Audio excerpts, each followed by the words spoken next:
Okay, well, to introduce myself, I'm working now for 25 years in the field of transport. I used to work in the municipality of Houten, small municipality in the surroundings of Utrecht. It's kind of a suburb. We call it the best suburb in the world. But if you say that to Houten people, then they are not sure about it because it's an own town, it's an own municipality, so they're proud. But here I feel safe. It's a great suburb. I moved to the province of Utrecht and now I'm working in the city of Utrecht. And the city of Utrecht, it has its own challenges. And one of the challenges is the amount of people cycling. And it's a nice problem to have such a big garage, a parking place to park your bike at the train station. It's fantastic because the train station in Utrecht, it's serving all directions of the country within 2 hours travel time. You're almost everywhere in the country. So that makes Utrecht a very popular place to live without a car.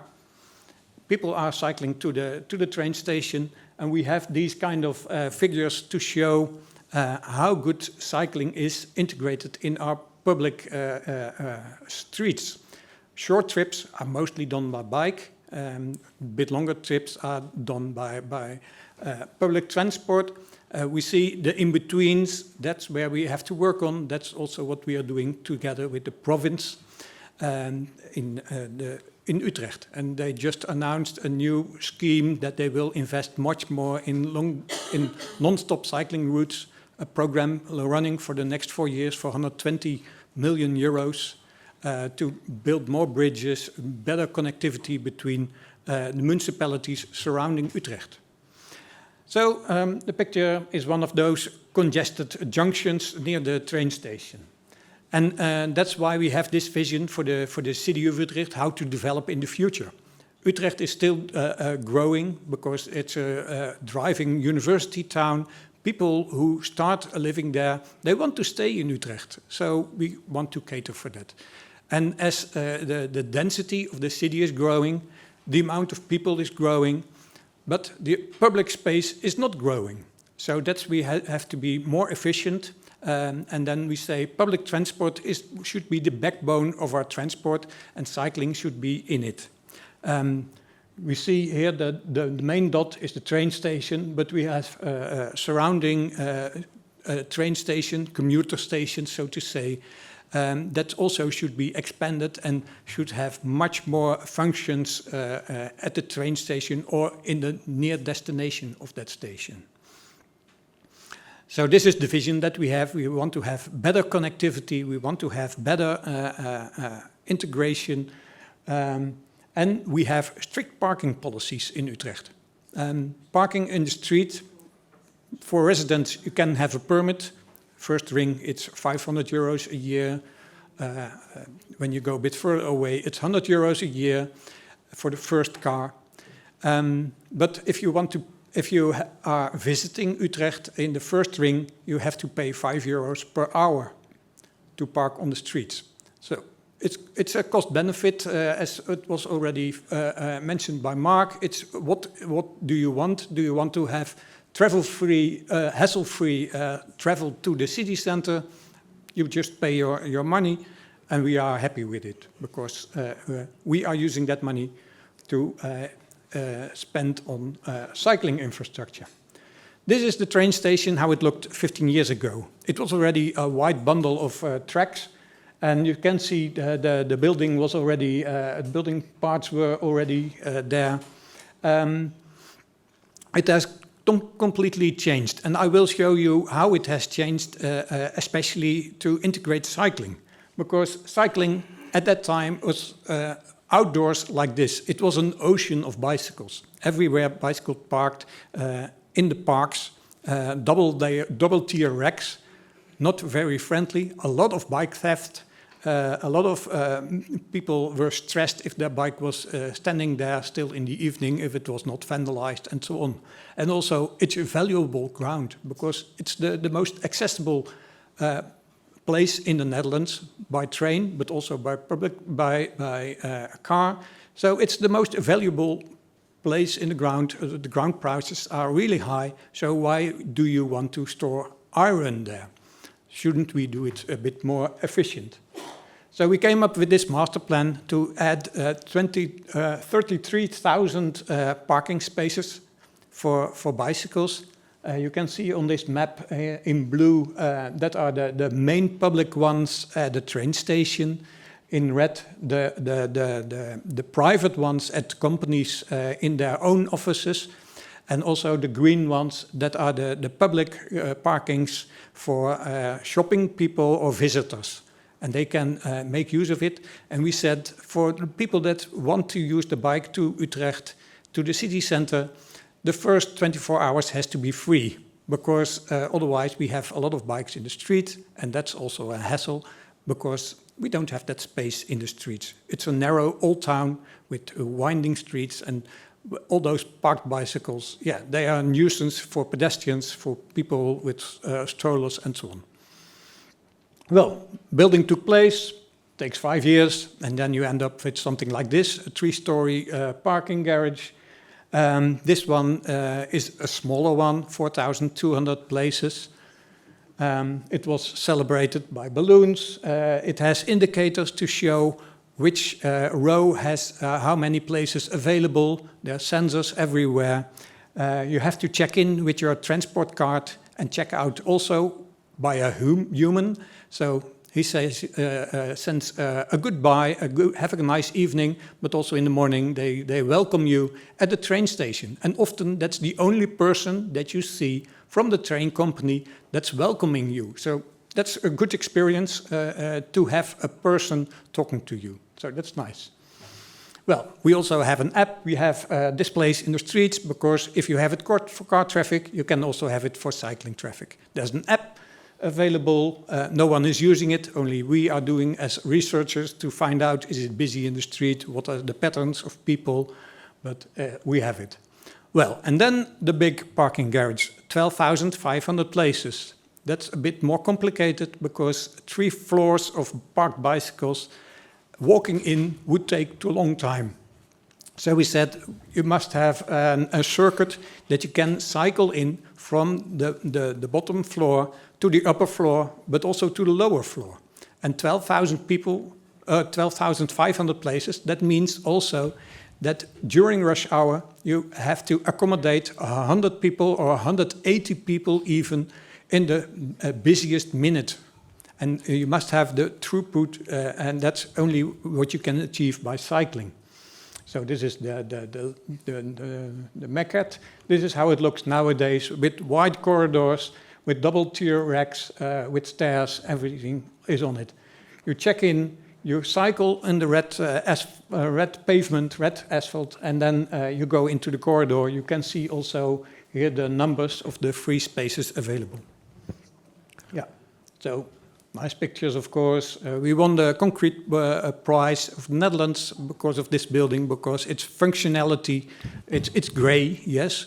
We don't say this is a place where people have to stay, they have to move. So we want to do, that's also part of the safety issue.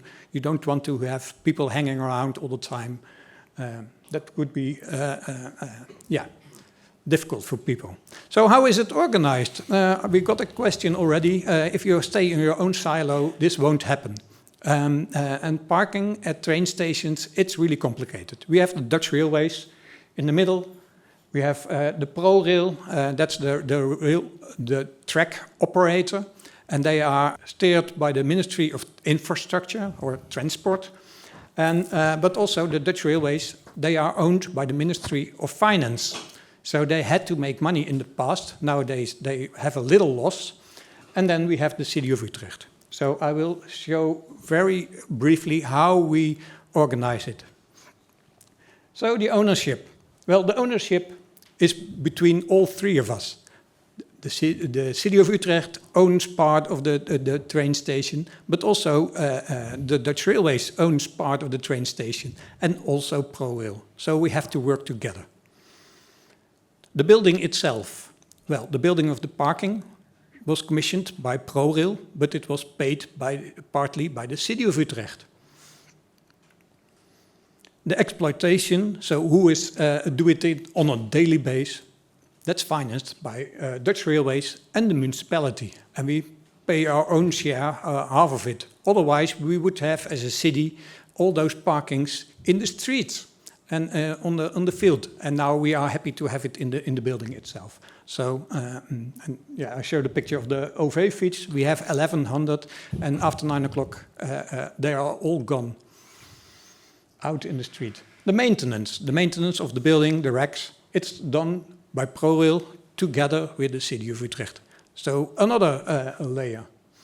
And then the enforcement, that's done by the city of Utrecht. We have the power to enforce bicycles, to take them away who are placed on a dangerous spot, except of the parking itself.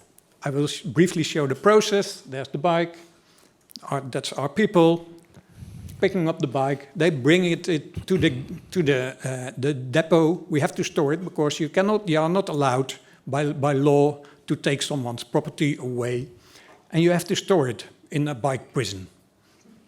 We make a mugshot, we put it on a website, people can retrieve it, can see, oh, that's my bike, yes, it was found there, and it's somewhere in the depot. Then you have your walk of shame to the depot, far away on the outskirts of the city. There's also a bus running, so yeah, it's a bit complicated for some people.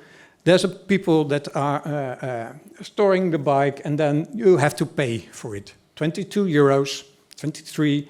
It's not that much. The whole process will cost about 100 euros per bike. But if we would ask that, yeah, people will just buy a new bike or a second-hand bike or something. And then the bike will be released after you have paid. So this whole process, it was done together with the advocates, the cycling advocates, the Fietsersbond, to make sure that we are not stealing bikes from the public. It has to be legal, and in this way we have a good policy how to deal with not proper parked bicycles. Well, and then some examples from the smaller cities surrounding Utrecht. This is the city of Houten, the municipality of Houten. I was talking about it already. Back when I was working there, municipality was not proud on cycling. Yes, it was designed as a cycling city, and people were coming from everywhere to experience Houten. But I made the municipality proud on that cycling profile, and in the end, the politicians choose to build this parking facility and this train station. The train station had to be renovated. They had to double the tracks from 2 tracks to 4 tracks, that the intercity trains could pass the commuter trains. And that gave also the opportunity to raise the whole tracks, and below the tracks, there you have the space to park your bike. So directly from this cycle path, you go in there, you park your bike for free, you walk up the stairs, and you are on the platform. And that's the most convenient, the most easy way to park your bike. It's like hanging your coat when you enter your house, you put it in the wardrobe, and that's not on the attic, no, it's next to the door. And this is the same with your bicycle. Another one I'm really proud of because it's my hometown. I live 15 kilometers away from the city of Utrecht, and I'm actually one of those people that is literally working on top of the train station. And this is my home station, but that is 3 kilometers out of the municipality. And that was because this railway was built in 1840 as a freight train, freight connection. And yeah, passengers were not taken that much into account, and still the municipality, the train station is at the border of the municipality, and we share it with another municipality, Zeist. So that's nice because you have 2 municipalities, they were competing, and they were a bit afraid about the train station. How should we organize it? Also the province was in, how should we do it?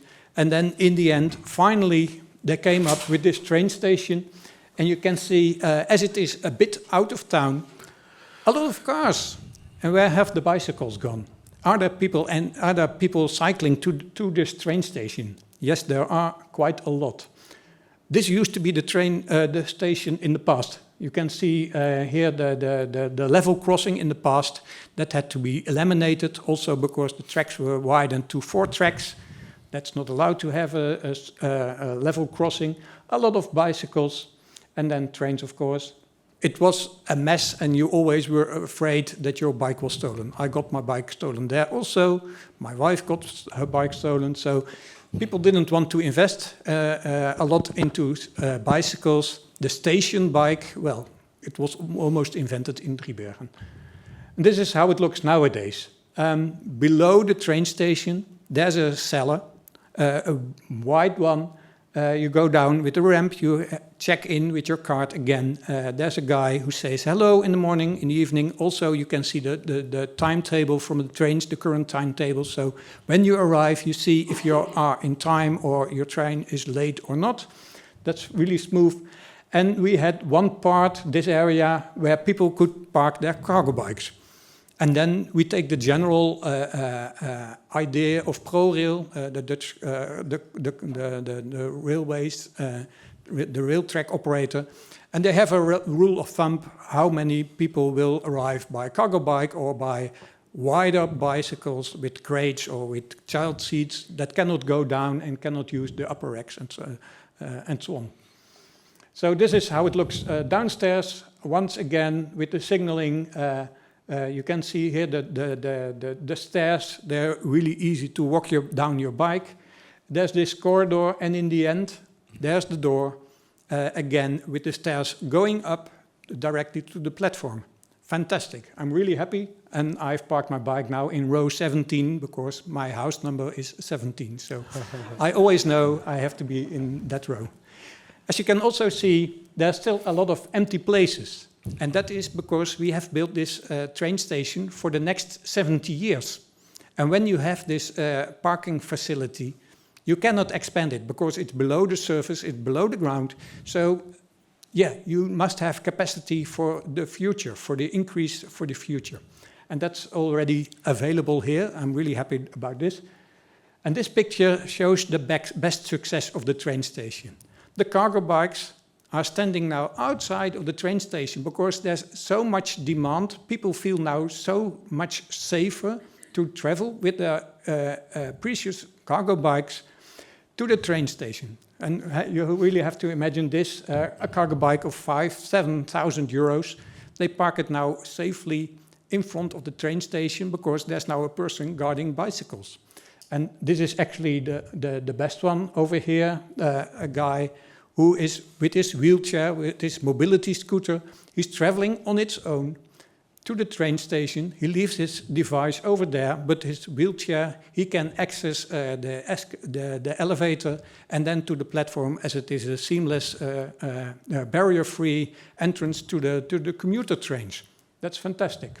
Well, and yeah, they are blocking the fire signs. So yeah, we should work on that. That you always have to strive for something, but this is a nice problem to have. And by the way, in the end, you can also see, as it is an out-of-town train station, there's a park and ride, a parking space for cars. It's €5 a day that you can park your car, and then you take the train directly to Utrecht, to Amsterdam, to Arnhem, or to other places in the Netherlands. And as it is close to the motorway, this is a popular place to park cars. Not as popular as expected in the past, because there used to be 400 places for cars for free. So it was expected, okay, then we should have 1,200 for the future. We had a very right-wing deputy mayor, and he said, I want to have 1,200 places. Well, there was a compromise, so it's now 600. And we see it's only 200 places are now on a daily basis occupied. So there's also space for improvement for the future, for people to make that habit of partly driving to the train station and then going further by train to their destination or to the city where they want to go to. Well, that was it for now. I close with this picture of Utrecht, where we also have changed a bit People who have been in Utrecht before might know that we had a kind of a motorway in the heart of the city center. It's now completely changed to this canal because there used to be a canal for 800 years. So why should we devote it to cars if you can have good space for people where they can have their lunch around and also can enjoy life. I also invite you for the Polis conference in the end of the year. That also will be in Utrecht. You can find much more on the Polis Network website about it, to see it with your own eyes. And yeah. Herbert, thank you very much. Hello, Simon from Urban Planning Institute. I have a question. What do you do when you go on holidays, let's say for 2 weeks? You have one bike at your hometown, one bike where you work. At home time, it's easy. You will park it at home. But what do you do with the bike that's in the city? Because let's say in Slovenia, my wife also leaves the bike here in Ljubljana train station. But we're not like enforcing that you can only leave it for 1 week or something. Well, maybe it will get stolen. Luckily, it hasn't yet. But still, you can leave it there for 2 weeks, and no public service will come there and take your bike. And you don't have to do the walk of shame, etc., etc. Mm-hmm. So most people on the egress side of a trip who have a bike have a subscription to the parking. And the parking, it is about 75 euros. I don't know exactly, 70 euros. Yeah, you don't know either. Yeah, but then you have a permit to park permanently in the parking. And a lot of people are using that. They have a compensation also from their employer for this financial compensation. Your bicycle is registered and you have a dedicated space to it, so the lower floor is for subscription only. So that's where a lot of people can leave their egress bike. And also, people are also, if you want to choose to go by train on holidays, you cycle to the train station, and then there is the allowance that you can leave your bike for 4 weeks at a train station. So for most people, that's enough for holidays. Yeah. So Herbert will be available for more questions, and there's always the circle, so the conversation has no... Thank you very much. Thank you, Herbert.